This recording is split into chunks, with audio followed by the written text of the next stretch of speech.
Hello दोस्तों, जय Shri Mahakal. Welcome to my channel Nifty Queen. दोस्तों, कल हमने निफ्टी की एनालिसिस की थी जिसमें अपन ने बहुत ही सिंपल और बहुत ही साधारण एनालिसिस रखी थी। बहुत ही साधारण अपन ने ट्रेड ढूंढी थी। क्या हमने डिस्कस किया था कि अगर मार्केट फ्लैट ओपन हो जाती है या गैप अप ओपन होती है और 15508 के नीचे कहीं पे मिलती है तो हम पुट की पोजीशन लेंगे। हमारा एसएल रहेगा 15530। अगर मार्केट 15530-33 के ऊपर निकलती तो हम सी की पोजीशन लेंगे। हमारा टारगेट रहेगा 15600, है ना। क्लियरली मार्केट ने यहाँ पे हमको कुछ पुट लेने का साइन नहीं दिया, एक भी रेड कैंडल यहाँ पे नहीं बनी, लेकिन फिर भी अगर किसी ने एग्रेसिवली यहाँ पे पुट की पोजीशन ले ली होगी तो उसका एक 20 पॉइंट का एसएल हिट हुआ यहाँ पे। उसके बाद 70 से 80 पॉइंट का यहाँ पे टारगेट मिल गया, है ना। टारगेट तो बड़ा मिला, लेकिन मैंने जो टारगेट दिया था उसके हिसाब से 70-80 पॉइंट का टारगेट बन गया। अब बात आती है कि सर जो ये वाला मूव आया मार्केट में, इसको हम कैसे कैप्चर करते हैं, ये वाला जो मूव आया इसको कैसे कैप्चर करते हैं। फ्रेंड्स, मैंने आपके लिए जो रूल बनाया है, जो 100% 100+ गैप अप और गैप डाउन वाला जो रूल बनाया है, मैंने कल भी आपको बताया था कि वो रूल आपको फ्लैट मार्केट अगर ओपन होती है तो उसमें भी काम आ जाएगा। ये कल ही मैंने आपको बोला था और आज खुद आप देखिए मार्केट ने क्या करा। हमारे उस रूल के मुताबिक कैसे ट्रेड बनती थी, देखिए हमने क्या रूल बनाया कि अगर मार्केट दो स्विंग बना देती तो उन दो स्विंग को मिलाते हुए एक लाइन खींचना है, ठीक है। दोनों साइड, ऊपर भी और नीचे भी। कहाँ पे अपने को दो स्विंग दिखाई दिए, ये वाला स्विंग दिखाई दिया और ये वाला दिखाई दिया। नीचे अगर हम देखें तो ये दिखाई दिया और ये दिखाई दिया। ये दो स्विंग को मिलाते हुए अपन ने दो लाइनें खींच दी। ये वाली मार्केट बाद में बनी, अपन को तो केवल ये दो स्विंग देखने थे। अपन ने लाइन खींची। अब अपन ने एक डिसीजन ले लिया कि अगर मार्केट ऊपर जाएगी तो हम सी की पोजीशन ले लेंगे, इसके नीचे निकलेगी तो पी की पोजीशन ले लेंगे। सहयोग देखिए फ्रेंड्स, मार्केट ने क्या किया, जो हमने टारगेट रखा था 15600 का, मार्केट ने उसको भी एक साथ में ब्रेक किया और ट्रेड लाइन को भी एक साथ में ब्रेक किया। डेफिनेटली यहाँ पे एक पुट की पोजीशन हमारी बनती थी, हमारे रूल के मुताबिक, है ना। ये आज नहीं बता रहा हूँ मैं कि आज ऐसा करा मार्केट ने तो आप ऐसे ट्रेड ले सकते थे।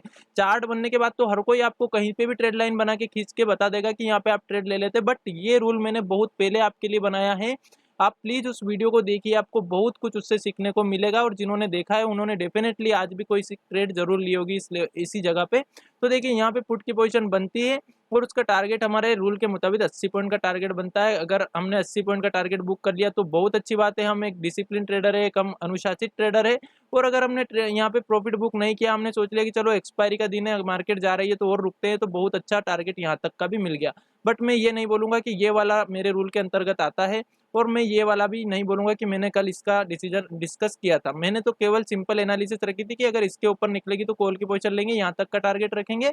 और जो पहले जो रूल बना रखा है कि अगर इस तरह से दो स्विंग को ब्रेक करती तो हम पुट की पोजीशन लेंगे, 20 पॉइंट का एसएल रहता है और 80 पॉइंट का टारगेट रहता है। इस तरह की सिंपल सी एनालिसिस अगर अपन ने रख ली मार्केट में तो मार्केट से प्रॉफिट लेना बहुत ही आसान हो जाएगा, बहुत ही आसान और नो टेंशन वाला प्रॉफिट है ना। बहुत ज्यादा ना तो इसमें घबराहट होगी। देखिए आप इस पे ट्रेड ले रहे हो, आपको बिल्कुल घबराहट नहीं होना है, क्योंकि आपको पता है कि होगा क्या, ज्यादा से ज्यादा मेरा 20 पॉइंट का एसएल होगा और कुछ नहीं होना है। जब भी हम बिना किसी सेटअप पे ट्रेड लेते हैं तो हमको टेंशन होती है, तो हमारा ब्लड प्रेशर बढ़ जाता है, तो हमारी धड़कनें बढ़ जाती है। लेकिन अगर हम किसी सेटअप पे ट्रेड ले रहे हैं तो ये परेशानी कभी भी नहीं आती है, क्योंकि हम पहले से डिसाइड कर लेते हैं कि 20 पॉइंट का एसएल होगा, इससे ज्यादा मेरा एसएल होगा नहीं।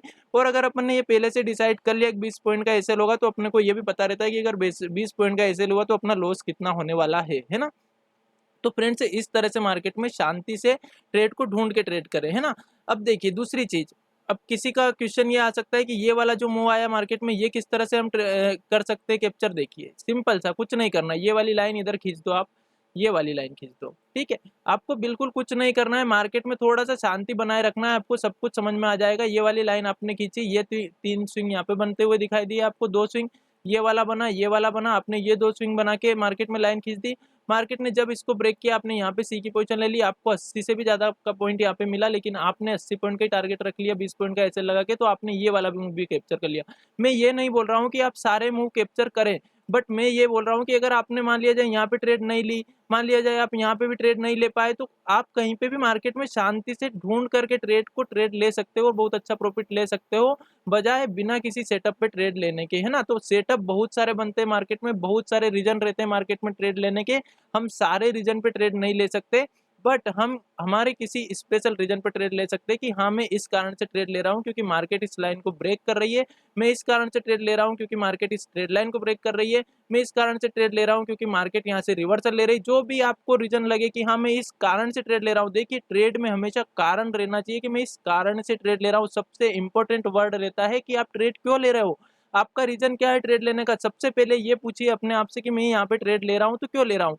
आपने कहीं पे भी ट्रेड ले ली, मान लिया जाए आपने यहाँ पे ले ली, यहाँ पे ले ली, यहाँ पे ले ली, आपने कुछ तो सोच के ट्रेड ली होगी।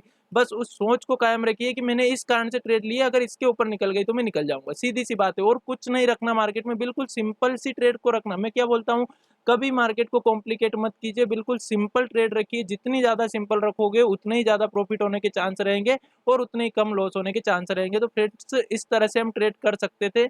ये मैंने आपको केवल एक डेमो बताया, ये मैं बहुत बार बता चुका हूँ आपको बहुत सारे वीडियो में। कभी कभी एसएल हिट होगा, अगर इस तरह से आप ट्रेड करोगे तो आप देखिए 10 दिन तक इसका टेस्ट करिए, पेपर ट्रेडिंग करिए, और फिर आपको खुद को कॉन्फिडेंस आ जाएगा कि हाँ यार ये स्ट्रेटजी काम करती है और बहुत अच्छे से काम करती है ना। बहुत कुछ इसमें दिमाग भी नहीं लगाना है, बहुत साधारण सी एक स्ट्रेटेजी है जिसको हम यूज कर सकते हैं। अब देखिए कल हम किस तरह से ट्रेड कर सकते हैं।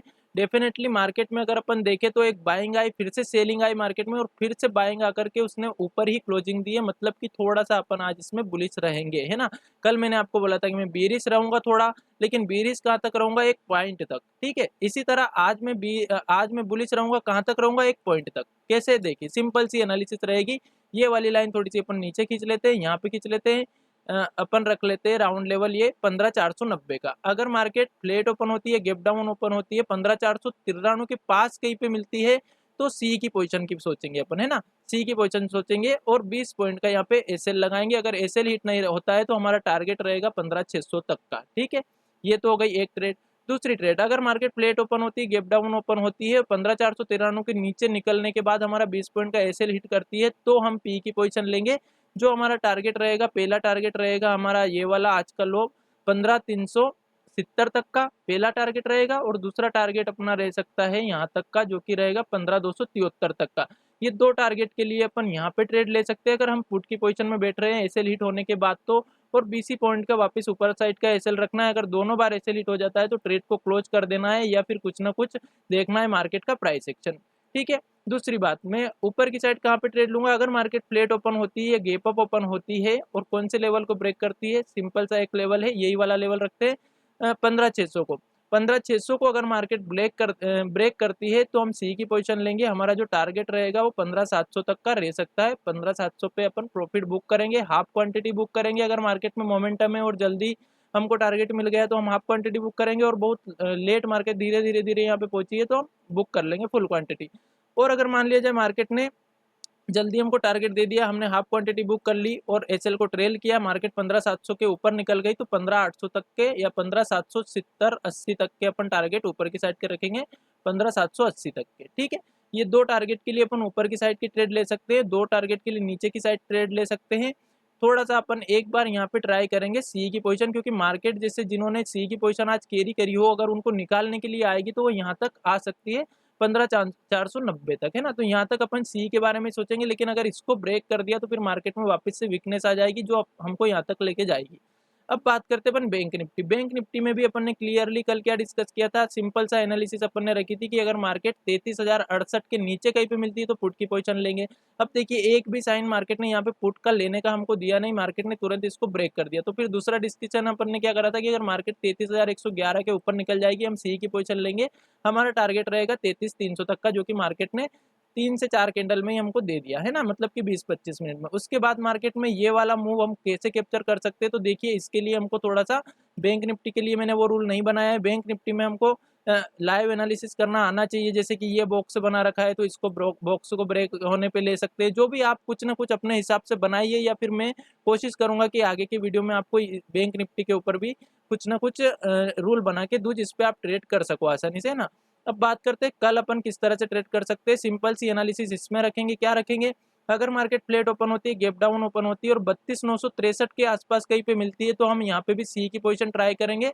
40 पॉइंट का हमारा एसएल रहेगा। अगर एसएल हिट नहीं होता है तो हमारा जो पहला टारगेट रहेगा 33,300 तक का रहेगा, और ऊपर अगर 33,300 के ऊपर भी मार्केट निकलती है तो हमारा जो दूसरा टारगेट रहेगा 33,590 तक का रह सकता है। ये दो टारगेट के लिए अपन सी की पोजीशन लेंगे अगर मार्केट हमें नीचे कहीं पे यहाँ पे मिलती है ना 32,963 के पास। अगर मार्केट फ्लैट ओपन होती है, गैप डाउन ओपन होती है, 32,963 को ब्रेक करने के बाद इस वाली कैंडल के लो को ब्रेक कर जाती है, जो कि कितने का आ रहा है 32,841। इसको अगर ब्रेक कर जाती है मतलब हमारा एसएल तो हिट हो ही जाता है, और 32,841 यानी कि 40 को अगर ब्रेक करती है तो हम पी की पोजीशन लेंगे। हमारा पहला टारगेट रहेगा 32,640 तक का, 100 पॉइंट का टारगेट ये रहेगा, और दूसरा टारगेट रहेगा अपना 32,474 तक का। ये 2 टारगेट के लिए हम यहाँ पे पी की पोजीशन ले सकते हैं।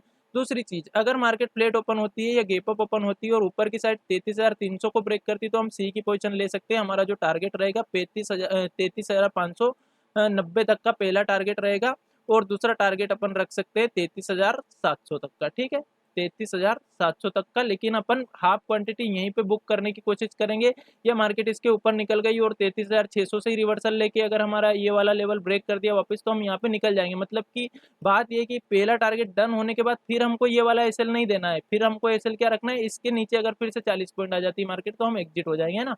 मतलब प्रॉफिटेबल ट्रेड को हम वापस से लॉस में नहीं जाने दे सकते जब टारगेट हमारा बुक हो चुका है तब, है ना। तो इस तरह से हम कल के लिए ट्रेड कर सकते हैं। मेरा पर्सनली प्लान यही रहेगा। तो thank you so much friends. अगर वीडियो पसंद आए तो वीडियो को लाइक कीजिएगा एंड चैनल को सब्सक्राइब कीजिएगा। Thank you so much. और प्लीज़ फ्रेंड्स कमेंट सेक्शन में ज़रूर बताया करें, क्योंकि देखिए मैं वीडियो आपके सामने रोज़ बना रहा हूँ, मेहनत भी लगती है वीडियो बनाने में। 2 दिन में अभी वीडियो नहीं बना पाऊंगा, मैं संडे के दिन शाम को ही वीडियो बना पाऊंगा, कल मैं वीडियो नहीं बना पाऊंगा, ये भी मैं आपको आज बता देता हूँ। बहुत सारे लोग वेट करते हैं कि कब वीडियो आ जाए। और दूसरी चीज़ ये कि आप कमेंट करते हो तो उससे मेरा कॉन्फिडेंस बढ़ता है और मैं और अच्छे से एनालिसिस कर पाता हूँ। तो प्लीज़ कमेंट सेक्शन में आप ज़रूर बताया करें कि अगर हम कुछ गलती कर रहे हैं, अगर मैं सिखाने में कुछ गलती कर रहा हूँ तो वो भी आप कमेंट सेक्शन में बता सकते हो कि सर यहाँ पे थोड़ा सा हमको प्रॉब्लम आ रही है, या फिर आप जो भी सजेशन देना चाहे, पर कमेंट में ज़रूर कुछ ना कुछ बोला करें, उससे मेरा कॉन्फिडेंस बढ़ता है ना। Thank you so much.